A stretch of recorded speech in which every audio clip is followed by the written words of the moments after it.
sos un cara de Rottweiler. Yo y un ejército de dálmata nos cagamos arriba de tu cabeza de pequinesa.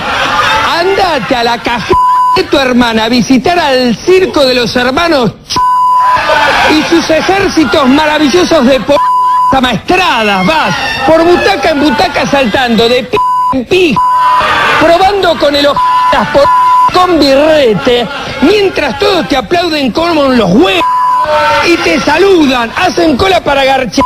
El hombre de goma y su ensortijada, el gran oso blanco y su de peluche caliente que te la mete por el y te la saca por los dientes.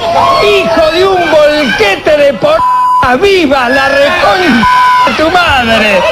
Le quiero decir una cosa, te invito a la marcha. ¿Qué marcha? Entre tu y mi gato, andar a con